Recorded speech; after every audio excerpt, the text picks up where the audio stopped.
School lunch, childcare, suicide hotlines.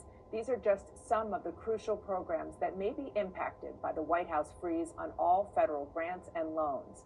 It takes effect in less than 5 hours. It's already facing legal challenges, with several nonprofits announcing lawsuits against the Trump administration.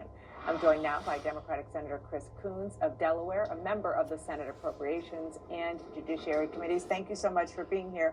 Not only that, you, before coming to Congress, were a county executive. So you have worked on a local level and dealt with how these federal dollars have real world impacts on local communities. What are you hearing from those communities in your state right now? Well, thanks, Dana. First thing this morning, I started receiving texts from lots of different organizations in Delaware that are concerned about this freeze on all federal grants. It'll impact firefighters, police officers, veterans, construction projects, kids and their school lunches, seniors and their nursing homes. The federal government distributes hundreds and hundreds of billions of dollars of grants to state and local governments and to lots of nonprofits. And I understand that as a result of President Trump being elected, he gets to have a fight with us in Congress, a discussion about policy priorities for spending going forward. But that's not what this is. This is a blatantly illegal and unconstitutional attempt at shutting down federal spending that was voted on and signed into law by the last Congress and the last president. If there is anything that defines Congress in our constitutional order, it's the power of the purse. And I hope other senators are hearing from their local communities, from their fire companies and police chiefs, from their schools and their Head Start programs, with concern bordering on alarm that if they get frozen out, if they're locked out of the federal aid portals, as some senators just shared with me on the floor, that their governors are calling them, saying their states are locked out of the Medicaid portal. They won't be able to draw down funds. They'll have to lay off staff, shut down programs, and hurt Americans. Certainly this is not what a majority of Americans voted for when they asked President Trump to reduce their prices and costs and to help deal with security issues. This is making us less safe and less prosperous. I'm not sure if you're hearing some of that from your Republican colleagues in the Senate. I am not. Okay, well that's interesting, because I do want you to listen to what Republican member of the House, Representative Rich McCormick, told my colleague Pam Brown about school-age child lunch programs. Who can actually go and actually produce their own income? Who can actually go out there and do something that makes them have value and work skills for the future? I mean, how many people got their start in fast food restaurants when they were kids versus just giving a blanket rule that gives all kids lunches in high school who are capable of going out and actually getting a job and doing something that makes them have value, thinking about their future instead of thinking about how they're going to sponge out the government when they don't need to.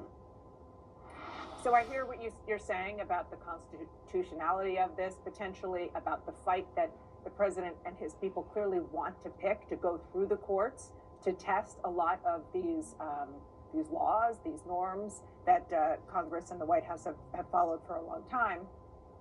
But on the policy, what do you say to that?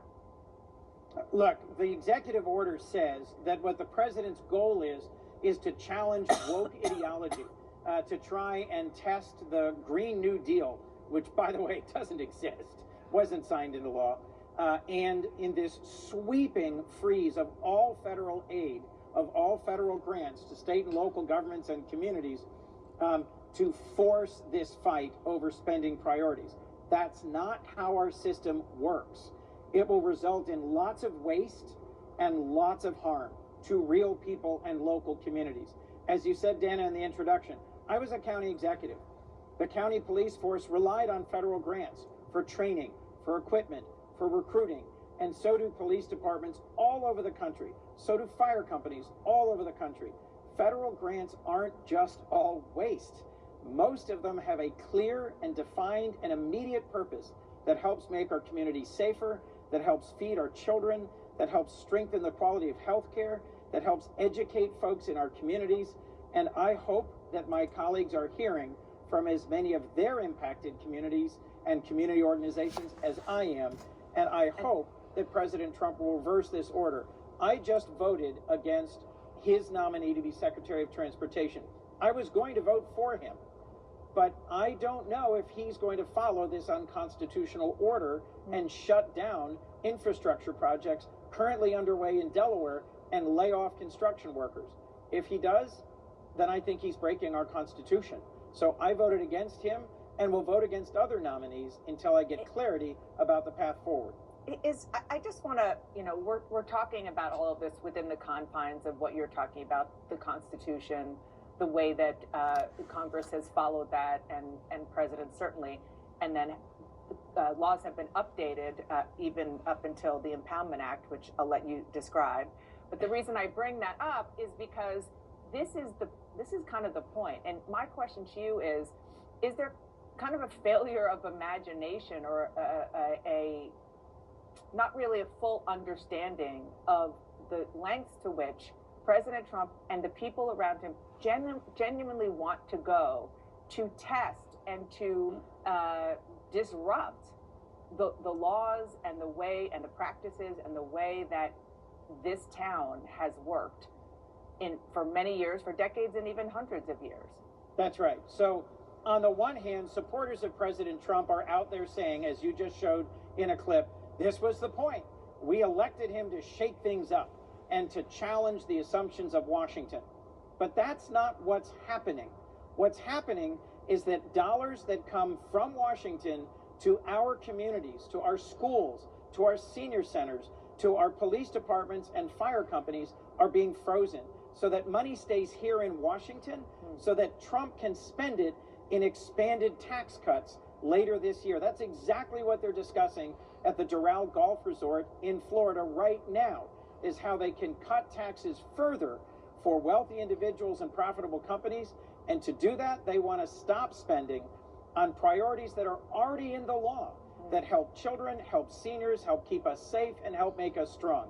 Whether it's SBA loans for small business startups or it's emergency disaster response, it's not just wrong on policy, it's wrong on the law. And I expect there to be immediate challenges in federal court.